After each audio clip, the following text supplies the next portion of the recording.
Hey everyone, Joseph here, and I am here with Mr. Frederick Douglas Bussey. Frederick and I connected to a mutual friend recently. Frederick is a kick-ass author, a leader, entrepreneur, a family man, a faith-filled family man, and it's somebody I've come to respect quite a bit recently, and excited to have Frederick on our podcast.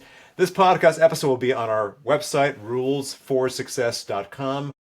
My team is going to mind map it, so you'll find a mind map of the interview. As an engineer, we love mind maps. It's a way of kind of breaking down all the distinctions, lessons from Frederick, his background, all the really cool, amazing things he's done. Frederick is an investor, author, speaker, coach, and serial entrepreneur. As a husband and father, he claims his family as his greatest legacy. He's the founder of Icon Status, a strategic business advisory firm that works with one-of-a-kind entrepreneurs and leaders to create unstoppable momentum in their business and life. His book, Breaking Orbit, Rip Out of the Regular by Unearthing the Power Within, explores how to discover, own, and master the unique superpower with which we were all created. He coaches millionaires, entrepreneurs, and leaders, showing them how to realize their untapped potential to create the life they deserve. Frederick's based in Atlanta, basically the same time zone as me here in the East Coast. And it's a pleasure, brother. It's a pleasure connecting with another extraordinary, faith-filled entrepreneur. How are you today? I'm doing amazing. Life is good. Thanks so much for having me, Joseph. It's really good to be here with you today. Yep. Mutual friend Roshanak connected us together. And Frederick, I know you homeschool your kids. My kids are home this week. We might hear them upstairs running around with my wife, who's also home this week. It's a pleasure having you, brother, on this. And what got you on this journey of entrepreneurship? I know you've been involved with a few different things in the music industry. You published your book a number of years ago. You've done some unique things. What brought you onto this journey of being an entrepreneur and coaching and supporting other entrepreneurs? Yes, thanks. That's a great question. So I became an entrepreneur accidentally. You saw in my bio, it talks about being in the music industry. Well, that was my goal years and years ago. I grew up as a pastor's son in Mississippi, Alabama, and Tennessee. And so some friends of mine, we all grew up singing in church. We formed a musical group, guy group of about four of us. And so our dream was to get a record deal and to become famous. And so that was a pursuit that I had for a number of years and through my high school years into college. And once I graduated from college, I was working a 9 to 5 at the same time, trying to continue to pursue this career. And what I came to realize ultimately was that a music career and a 9 to 5 are not mutually exclusive. They don't go well together because it doesn't allow for the late nights in the studio and the long weekends on the road. And so I started looking for an alternative. And at the time I was working at the Men's Warehouse, and I went to a networking event, met a man who was selling commercial cleaning franchises. And I took his business card, didn't think much of it. Then it started to sink in a couple of weeks later. I said, let me give him a call and see what this is all about. And so I sat down with him at a Subway, and he explained the whole process to me. I took $300 that I had in my bank account, borrowed a couple $100s from my parents, put a deposit down, and voila, I was a business owner. And so I bought a commercial cleaning franchise at the age of 26 and never looked back. And so from there, I left my job about a year later, went full time, and that began a series of entrepreneurial pursuits. So I kept that business for a number of years till I moved from Alabama to Atlanta, where we were pursuing the career. By that time, the group had broken up, but I became a songwriter and music producer. And so I was pursuing that music career for a number of years. And around '07, '08, '09, the music industry was starting to kind of dry up. We were dealing with the aftermath of the downloading and Napster situation. So there weren't a lot of artists to really create for. And so I moved from the creative side to the business side, became an artist manager, became a marketing director at a small record label. And so from there, left that, became a junior publicist for celebrity artists. From there, moved to having my own PR firm, small PR firm for a little bit of time, then became a partner in the PR firm for several years, left there to start a marketing agency. And in the midst of that, I had some young ladies come to me asking me for direction in running their businesses. And so that's how I became introduced to the whole coaching realm. I didn't even realize it was a thing. And so when I did that, I fell in love with it. I fell in love with helping people to be able to achieve their dreams and to master the field of business. And that's what I've been doing for the last 7 or 8 years now. We've been building Icon Status, which is a business advisory, helping family-minded entrepreneurs to be able to create more freedom and time, more profits and less time in their businesses. So you went from being in the music industry to being an entrepreneur, doing different levels of that, still being in the Yes. music industry, tapping into PR, having partnerships. So I'm hearing a lot of reinvention here, right, along that journey. A lot of our clients in the community I lead, there's a lot of reinvention that's there. What's given you the ability to reinvent yourself each step of the way? Especially, I mean, I hear a unique connection, with the exception of the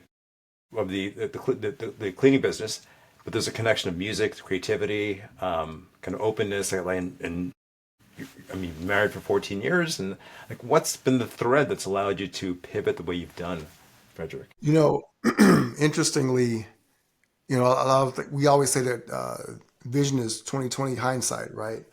And looking back now, I was able to see the connection. And actually, I kind of talk about it in my book that, and people ask me sometimes when I'm doing different things, like, it seems like you're doing a lot of different things. When in reality, I'm actually doing the same thing in a lot of different areas. If you ask me when I first started coaching, I had a mentor that said, well, tell people that you've always been coaching your entire life. I look back and realize that was actually true. I used to mentor young people when I was a camp counselor as young as 15, 16 years old. I was always the person that my friends would come to for insight and steadiness and stability to hold space for them. And so having the clarity to be able to help people to get clarity in their own lives about where they are in terms of their career, whether it's an artist, whether it's a client who wants to be able to grow their business and they're trying to reach a larger market or demographic or whatever. I realize that the gift that I have is this thing that stays constant. And so a lot of times as entrepreneurs, we tend to chase multiple things because we're trying to figure out what's going to work.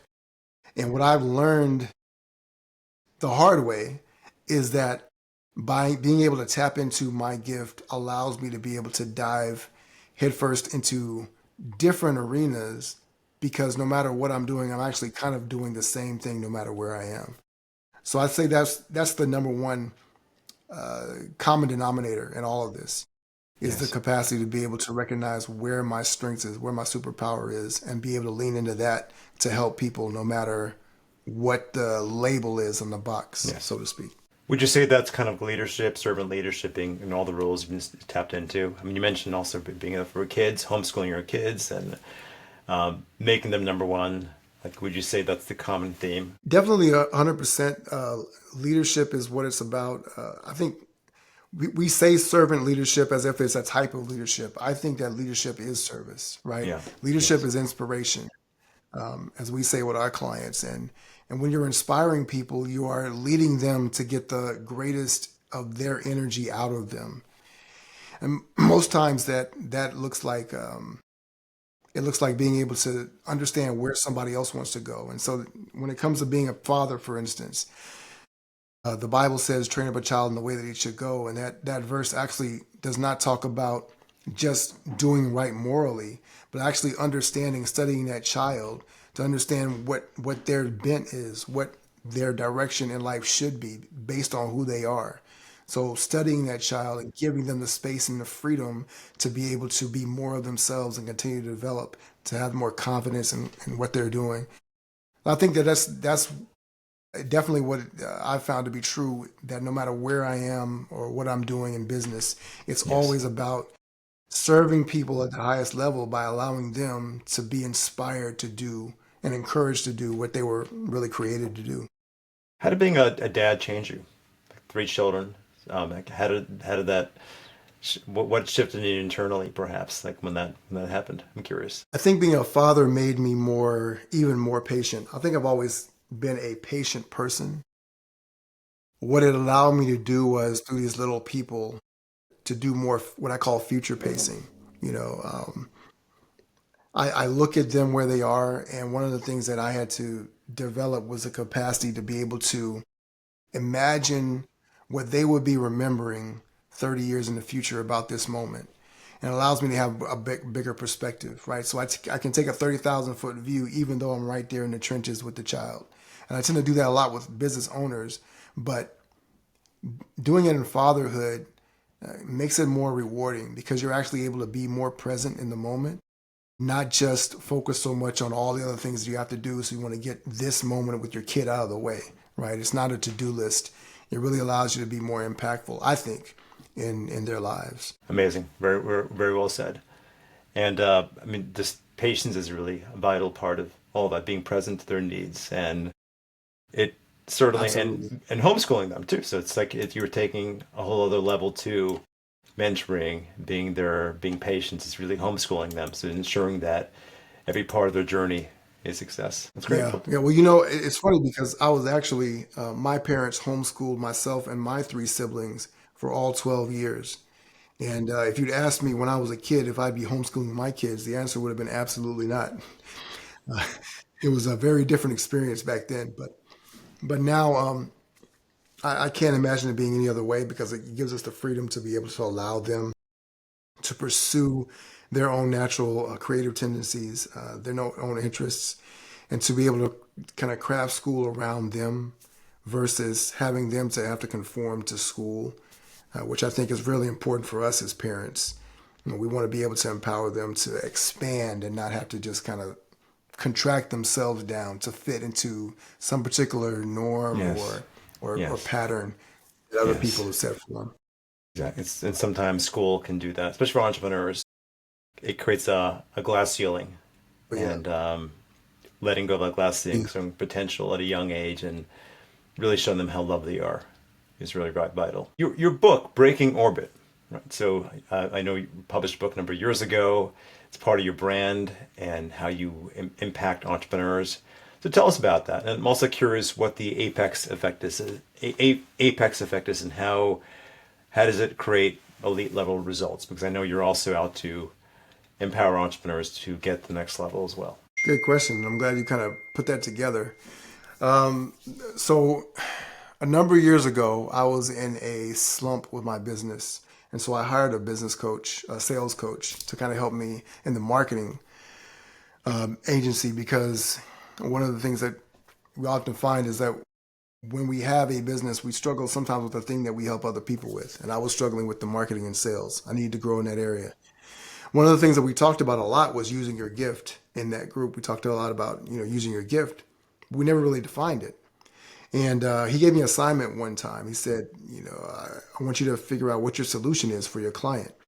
And so I banged around on that thing for about a week, and I sent him a message and said, I can't figure it out. I don't know what my solution is. And he said something that changed the trajectory of my life. He said, God doesn't make people without solutions.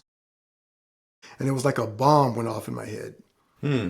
I said, so I have a solution. I was born with a solution. Well, what is it? And so that's when I started taking that piece, that thing used to talk about, using that word gift.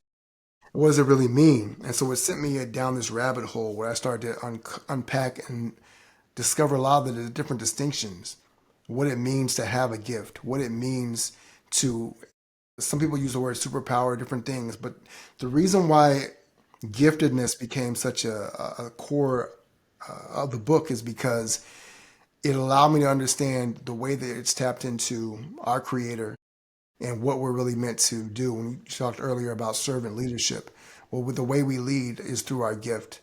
We each have a unique capacity to impact the world in a singular and powerful way. And how that ties into the apex effect. The apex effect is basically based on something we call singularity. Singularity has a couple of different definitions, but really it's an act of being one of one, right? And so how can you build a business that is a one of one business? There's only one Apple, there's one Amazon, there's one Tesla. And a lot of times we make that synonymous with the founder of that business. But the reason why they have that identity is not just because of the founder, but because they have understood the apex effect, how to create a singular impact so that in people's minds, it exists in one particular area. I give this talk where I talk a lot about the most valuable real estate in the world. And the most valuable real estate in the world is what we call the 6 inches between someone's ears. That's called mental real estate. And so those who are built on the apex effect understand how to create a singular business. So we all know that the most valuable real estate in the world is based on what? Location. Yes. And the more rare that location, the more valuable the real estate. So what we Yes. want to do is we want to take up the most valuable, most rare places in someone's mind to allow them to be able to think of us in a singular way. So you may think of there may be 1,000 plumbers in your town. There may be 1,000 software developers in your town. There may be 1,000 other marketplaces, right? But there's Yes. one of one that is Yes. always the one that comes to mind when you've Yes. captured that mental real estate. So that's what Yes. the Yes. apex Yes. effect is, essentially. 20 years ago, I worked with Les Brown, and he would talk about the most valuable real estate is, and he would point to a graveyard, and he'd point to a tombstone, and then the whole vastness of the graveyards around, and it's the same, very similar metaphor. It's this the lost potential of people who might have died early without being able to use their gifts, their brain power to maximize their legacy, their impact in the world. And that really hit me hard. It really did. And I was looking at, okay, well, maybe initially I thought he meant like the plot of land, the cost of the plot of land, but it went beyond that. It really had to do with the potential, like the 6 inches you mentioned, of potential that's wasted at times, right? Not always, but it's for all of us. I'm sure leaving a legacy, leaving an impact, making the world better is really vital. Our community, the community I lead, our core value is make the day better, make each other better. That's simple. Make a day better, and if we make each day better than the last, what happens is we leave an impact, and we leave less of a footprint on the planet, and hopefully something good using the gifts we have.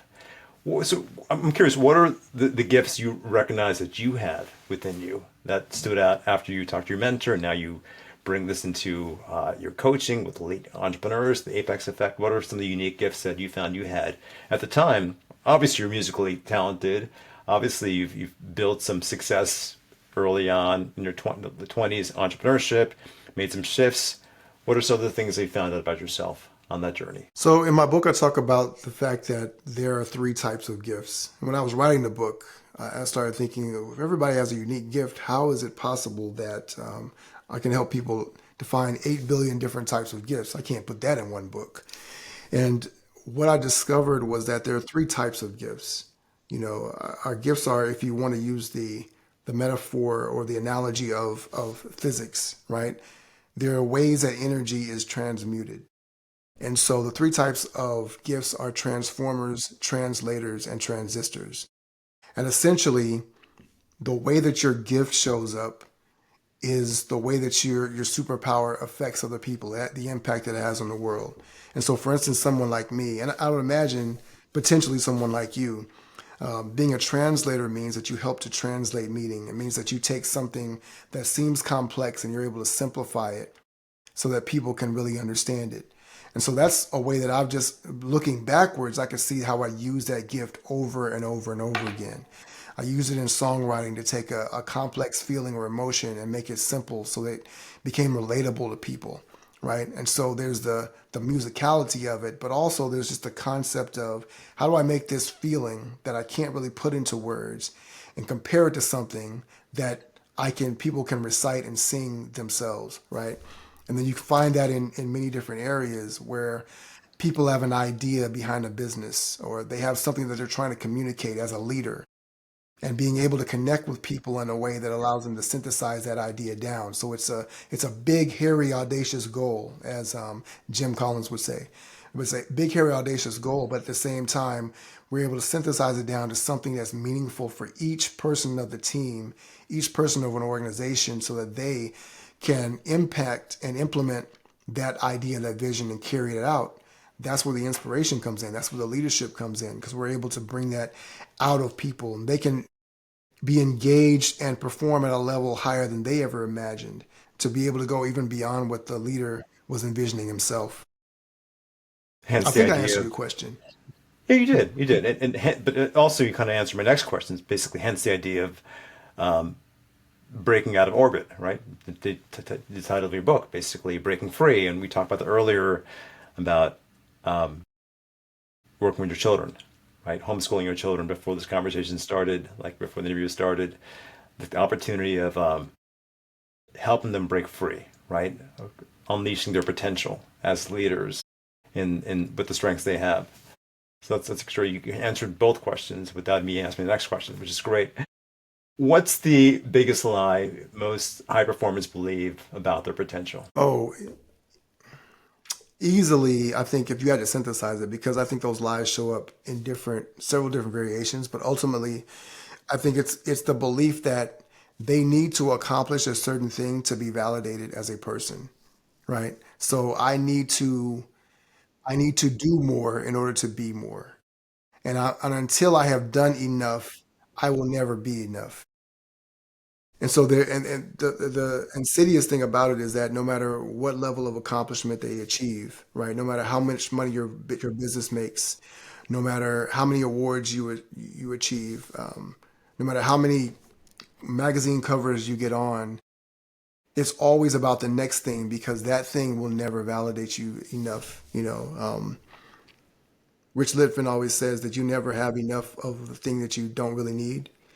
And Oh, yeah, I think that's really one of the biggest lies or misconceptions for sure. yes. And you're chasing success versus fulfillment, right? That's the big part of that. Hmm. I get that. What's it Well, like, Joe? fulfillment isn't possible. Hmm. Fulfillment isn't possible if if it's built inside a hollow construct, right? So this mythical place where I can get to, where I can be loved enough or valid enough as a person, it doesn't exist, right? So you'll never find fulfillment because what you're chasing doesn't really exist there. I follow that. I do. I do. Yeah, you just basically cheat on a hamster wheel trying to hit more accomplishments and fit into a role versus really tapping into who you really are, your potential. What's it been like juggling roles in the music industry and entrepreneurship coaching? So that whole world of, I know you were at various stages in the music field and PR and beyond, combined with coaching. What's it like juggling those roles together? Well, I think I would use a word different than juggling. Juggling kind of persists that you're always kind of keeping a ball in the air and switching from hand to hand. Again, I'll go back to the idea that I'm not really doing different things. I'm just doing the same thing in different spaces. The questions that I ask are usually very similar, the way that I formed in my mind. The most difficult aspect would be probably the time constraints. But I think of it a lot of times we talk about work-life balance and balancing things out. In reality, Yes. there's no such thing as balance. Um, it's more about a ratio. What's the Yes. recipe? When you're baking a cake, you're not making equal parts sugar and equal parts salt and equal parts flour, Yes. right? Yes. It's enough of each of the ingredients at a particular time. And so Yes. there's spaces that I can be in where I may only need to have a 1 hour conversation a week to be able to make the ultimate impact. And there may be other spaces where, when it comes to, for instance, being a father, where that requires several hours a day. It's what's required in that time, and can I bring enough of myself? Can I be fully present in that role at that particular time to do that? A lot of that has to do with structure, making sure that I structure my day in that particular way, and a lot of it is about energy management. Let's talk. Do I have enough energy and things like that to be able to show up fully? So, how do you structure your day? What are some routines, rituals? How do you manage your energy throughout the day, given a very full day, parenting three kids, three amazing kids, being a husband, stepping into the multitude of roles you have? I'm sure you have a dozen roles you step into, maybe more, with everything you do as an entrepreneur, as a coach, as a leader in the music industry. What kind of rituals do you engage in to maximize your day the way you do? So we have what's called an optimal calendar, and I have a variation of that. So optimal calendar is a suggestion. It's a strong guide for how you can place those ratios. And then the thing that you're looking at whenever my calendar runs my life, right? And actually, if I have too much free time in my calendar, then I can end up being a little more unproductive. So I want to structure Yes. as much time to be present as I can be. And then I also personally, my personality type, I need a certain amount of a lack of, I say a lack of structure. I need a certain amount of freedom to be able to daydream, to think, Yes. to be Yes. able to pursue different ideas and things like that.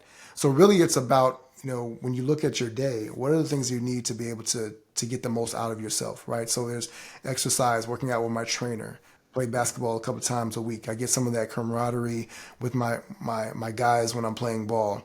Um, there's certain solid times that are set, evenings for family time, right?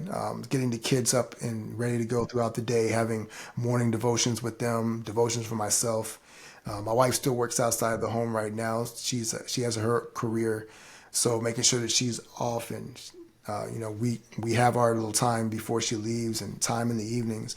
So if you kind of my day is kind of bookended by those things, and then in Yes. between Yeah. I'm just optimizing for the results that I want, whether it's through the business, whether it's in music, whether it's I'm the men's ministry leader in my church. So how do I tap into those things that are required, and also putting the team around me to be able to actualize those things is really really important. I can't do it all by myself, and there are times when I am starting to lean into that myself. And I need to be able to step back and realize, oh, I need to lean on this person or tap into this particular aspect to be able to get more out of my day. And so I can either lean in or lean out.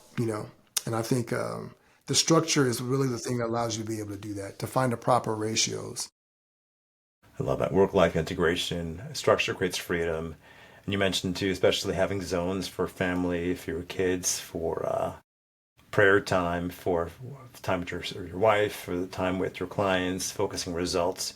Covered a whole lot there, but I in total alignment on what you just shared. I mean, having dealing with that myself, total alignment. Are there any specific rituals you mentioned before at the start of the call that you start the day? I think you mentioned you reflect on 12 wins, right? Some things you do, and maybe 12 things you're grateful for. What was that? And are there any specific things you do at the start of your day or end your day to kind of ground your day? Maybe bookends to as you wake up in the morning as you end. Maybe it's prayer. Maybe it's that, or maybe it's something else. What else? What do you? What rituals do you embrace each day to keep your day, your morning, evening in motion beyond what you shared so far? Yeah, so beginning my day definitely with prayer and devotion, some sort of spiritual devotion where I can reflect and just kind of go deeper in my relationship with God. There is, I have this notebook here. One of my rituals actually is using this notebook here, and I write my 5 whys every day. The average person has between 45,000 and 70,000 different thoughts every day. And Yes. so Yeah. the overwhelming majority of them are negative, right? As you know. Yes. Yes. So my 5 whys helps me to be able to focus, gives me anchoring thoughts, remembering why I'm doing the things that I'm doing. Because entrepreneurship can be monotonous. Yes. So Yeah. mastering that monotony requires mastering the mind. And that Yes. means catching and capturing certain thoughts, not allowing the negativity to build. And then the other thing that you referenced is my 12 list. A couple of times a week. For me, it's Tuesdays and Fridays, but it could be any day. I take the time to write down 12 wins for the week, for that up to that point in that week. So I'll do a couple a day, maybe 2 or 3 a day, depending on what it is. And just allowing myself to get into the mindset of a winner, right? Cultivating that inner Yes. championship culture, Yes.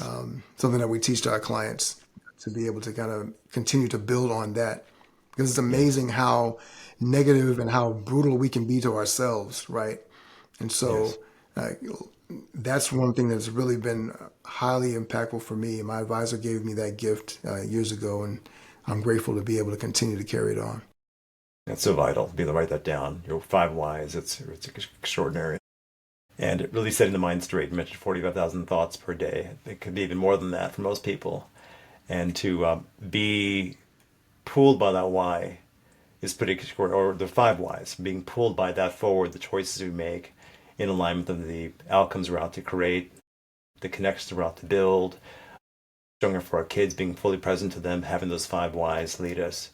Pretty simple, and it's just a matter of just writing it down, right, and making it a point each day.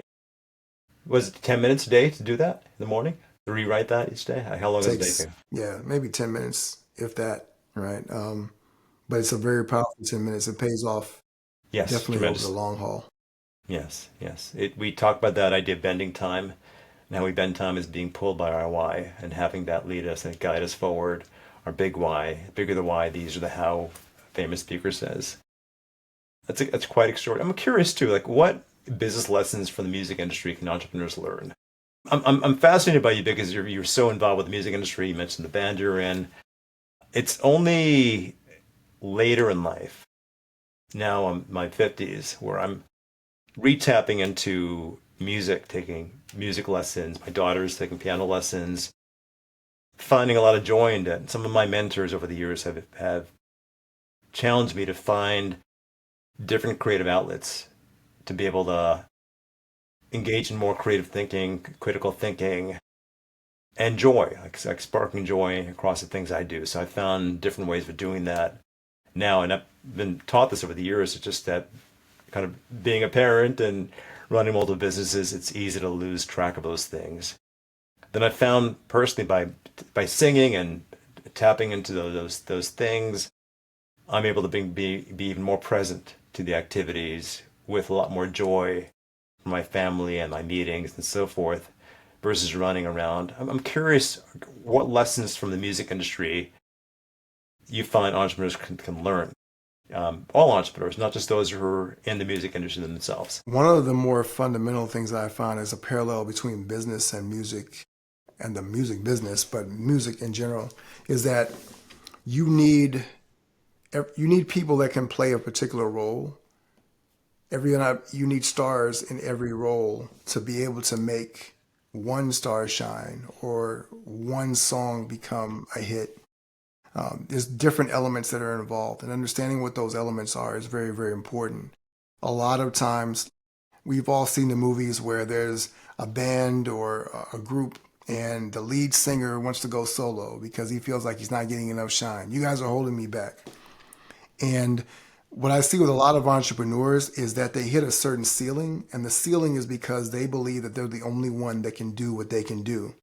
And in reality, the capacity to be able to go to your highest level, to be able to scale your business, requires having people that you can find that are actually better at doing the things that you do than you are, right? So if your business can only rely on you to do that thing, you can only go as far as you can take yourself. But if you Yes. can ultimately Yes. multiply yourself through others, right? We call it RTO, getting results through others. If you can multiply yourself through others, you can go further than you ever imagined. And so that's where it all circles back again to your leadership. We call it optimal leadership. Being able to get that inspiration out of people means that you can get more results, greater results through less effort and in less time. So not only you're bending time, you're collapsing time. Yes. And so then that gives you back more time to be able to do the things that you love and to become more of what you want to be in every area of your life. So I think that's the thing for me. I've always been a collaborator. I was never the lead singer of the group. I was one of the main songwriters all the time, and then working with other songwriters and finding other people have strengths that you can borrow, you can learn from. But certainly, it makes it so much easier when you can lean on someone who can play, lean on somebody who can produce, lean on someone who can sing better than you can. And it creates this whole other world, this whole other reality for you that you can live into because you've been willing to humble yourself and Yes. just play your role, play to your strengths, and empower people, others around you to play to theirs. Yes. Right. Really well said. Really quite extraordinary. And I love how you bring the music background, the group background into what you're doing, bring collaboration, letting go of being the lead singer, right? You're part of the team.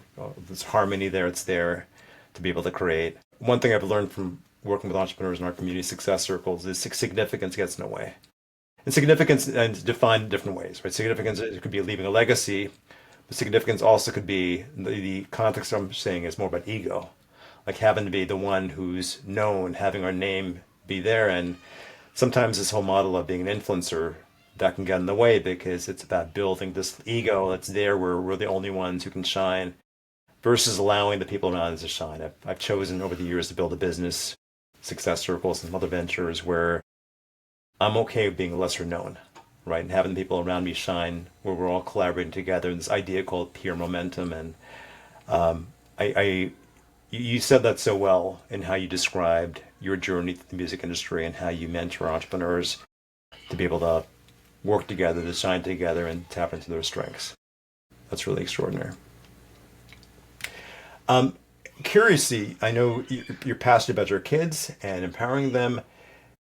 What's one bit of advice you'd give to the 18 or 21-year-old version of yourself? You go back in time, or perhaps provide to your son or daughter when they arrive at that age. What's one bit of wisdom you'd offer either your past self or your children as they hit that age, as they're embarking on their journey to being an adult? It's one of my favorite questions to ask. I wish that I had known something. I talk about this in my book as well. There's three laws of giftedness, and I'm teaching my kids this now, even in their young age. Your gift will make room for you, right?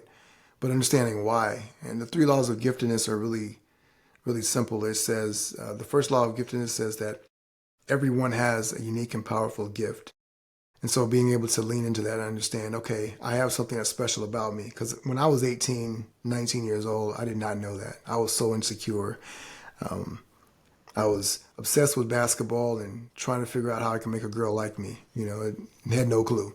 So that struggle was there for me. But if I had realized that I do have something special about me and that I didn't need other people to see it before I could believe in it myself, right? That would have made a tremendous amount of difference. And I'm not regretting that happened, but because it all is part of the growth journey. But it would have been helpful. It would have saved a lot of heartache, and I probably would have made a few less mistakes that would have ended up with a few less nicks and bruises on my soul. Um, the second law of giftedness says that every gift is created for a unique and powerful purpose. And we kind of have purpose kind of jacked up. But when you think about it, everything in a space, like if you're looking at that table behind you, the couch, the microphone that's in front of you, right? Everything was manufactured with a purpose in mind. It wasn't just randomly made and put together. You picked it with purpose. And it's funny that as human beings, we believe that things in the physical realm are created with purpose. Inanimate objects are, but not ourselves, right? And then the third law of giftedness says that no gift can fail at the purpose for which it was created. And for me, that would have been monumental being able to understand that, because I was so afraid of failing, so afraid that I would be a failure. And recognizing that when you lean into your gift, not only can you not fail, you are going to succeed because that's how you were designed. And when you look at the natural world, everything that was created with a purpose fulfills its purpose. The sun always rises, the wind always blows, water always flows, grass always grows, birds always fly. Everything that's in the natural realm fulfills its purpose. It cannot fail at its purpose, and neither will you. If I'd known that when I was younger, it would have changed so much. So that's what I would tell to my Yeah, 18-year-old profound. self, and I tell Yes, anyone. yes, absolutely profound. And I love how you related to the little things. The couch behind me, the microphone, everything was designed with a gift, with a skill, and to tap into that. And one thing I need to be reminded of, it's not mine, right? It's his, right? And even the money I have in my pocket, it's not mine, right? And we need, I find that people need to get reminded of that at all points because we get so stuck into all these things are mine. When we, when I remember that these things are not mine to give away, they're someone else's, and I've been gifted these things. It's up to me to find ways to recognize the energy and give it away and find more ways to share. And by not sharing is robbing them of what's possible, right? And really extraordinary. The way you framed that was just very extraordinary. Thank you so much. Why Thank do, you. yeah, yes, I'm curious, why do entrepreneurs get stuck with this ceiling, this revenue ceiling? And I know you talked about your kids and mentoring kids and working with entrepreneurs, talk about collaboration.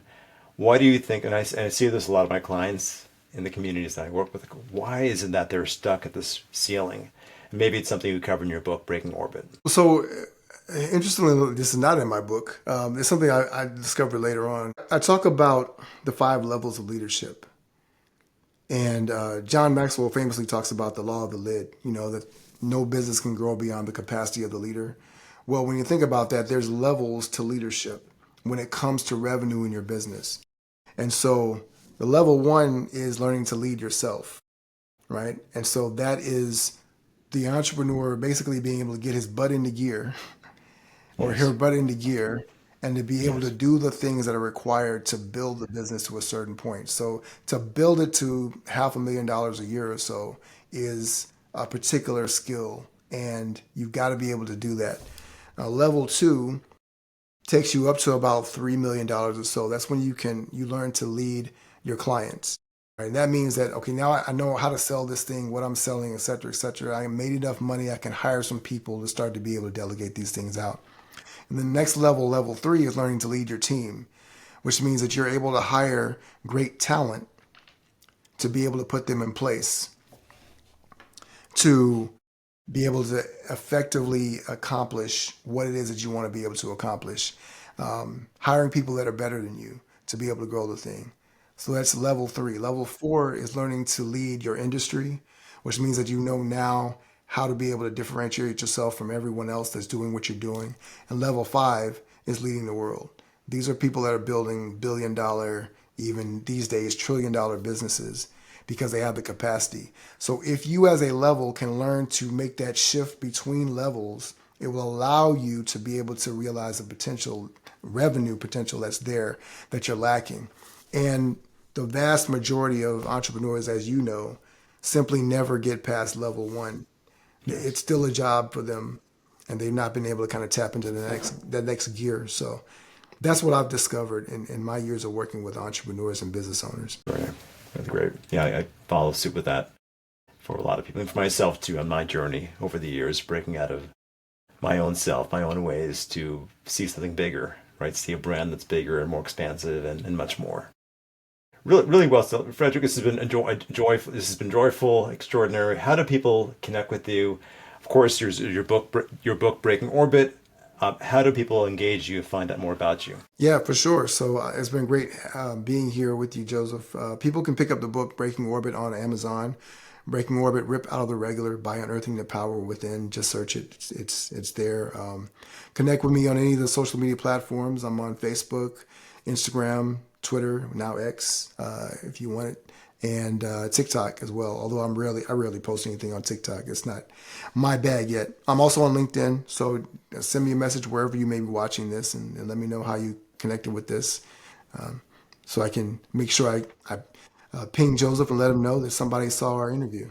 We'll make sure to link all of that onto the podcast link, rulesforsuccess.com. We have a mind map. We'll have all those links that are there, including your LinkedIn, your TikTok. I'm not fully on TikTok yet. My team's on TikTok, so they're posting there. I'm kind of anti some social media, so I can preserve my attention to the things that matter, including mentoring my kids and the things that are important to me currently. But this has been a joy, a lot of value. Definitely check out Frederick's book, Breaking Orbit. And your website, is it breakingorbit.com or is it frederickbussey.com? Remind me. What's your website that leads Yes, people to? Frederick. Yeah, you can frederickbussey.com. I'm trying to remember if I sent you a link to that too. Yes, I'll send you a link to that too because we You have did. You did. we have a free Yes. course called the Time Freedom Formula. Yeah. Excellent. Yes. So if You're you go all to the link that we send you, there's a free course there that you can take called the Time Freedom Formula, and people can tap into all. amazing. Really, really important. And I really do appreciate how you manage your time and you make time for this interview and how you mentor entrepreneurs, preserve your time, to maximize their time. A lot of it is being why focused, recognizing that you have gifts, and you really shared a lot of that with us today. So I appreciate this conversation. Once again, rulesforsuccess.com. Access this interview, summaries, the mind map, and much more. This has been a pleasure. Thank you so much, Frederick. Absolutely.